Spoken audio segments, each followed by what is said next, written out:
Actually, yung listahan ng bank account na yan, bank accounts, madami yan, di ba?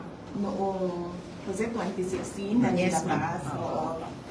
Hanggang ngayon, may file ako niyan. Kasi nung lumabas yan, isa-isa ko pinuntahan lahat ng bangko. At tinanong ko sila isa-isa sa mga nakapangalan sa akin at yung mga accounts.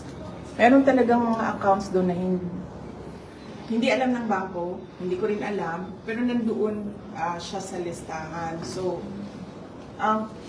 tinatanong ko yung bangko, bakit may ganito? Sabi nila baka non-existent talaga yan na mga account. So, meron akong accounting even nung mga sinasabi nilang transactions. Tinanong ko